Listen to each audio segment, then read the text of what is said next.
This is the story of Jungle Air Taxi Papa Tango Lima Golf November.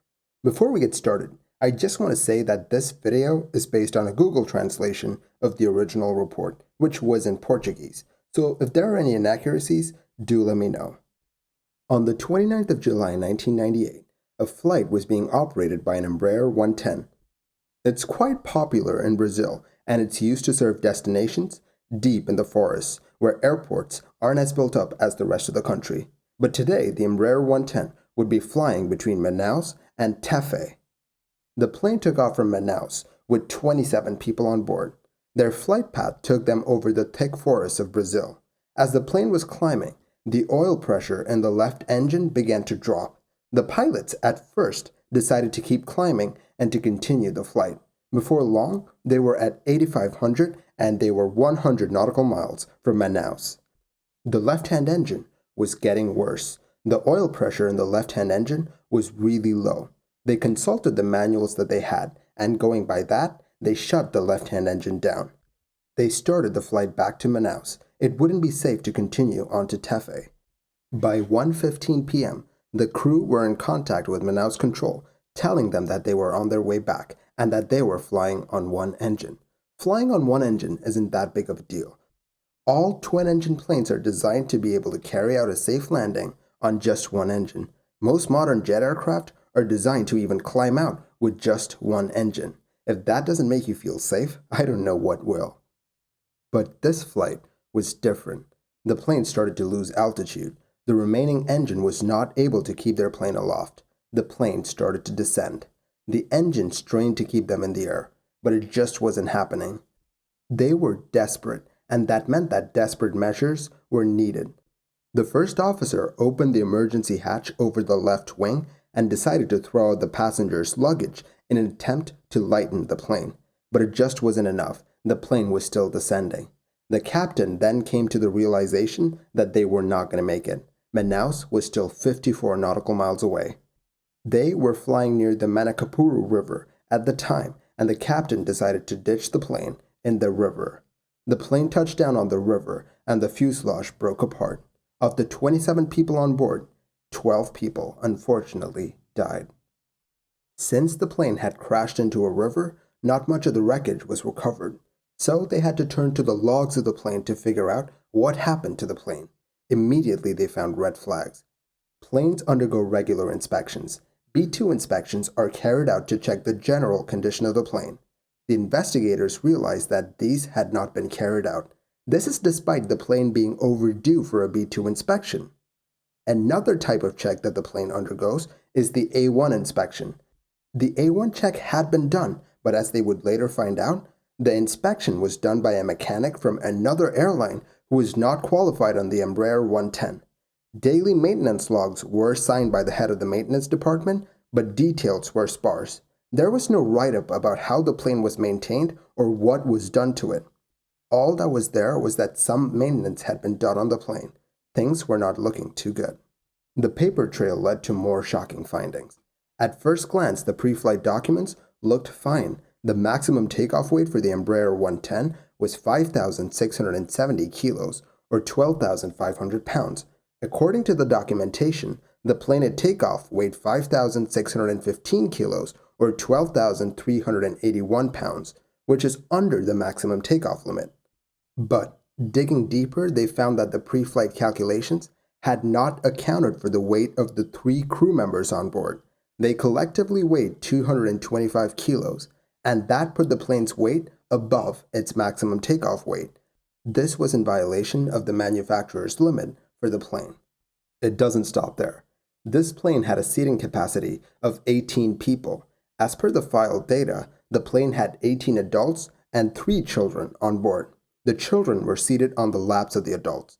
But in reality, the plane had 18 adults and 6 children on board. The 6 children were seated on the laps of the adults. 4 of those 6 children were above the age of 2, and according to rules, they needed their own seat, but they were not assigned a seat as the plane was already full. I'm still not done. As per the records, the plane was fueled up with 1,000 kilos or 2,200 pounds of fuel.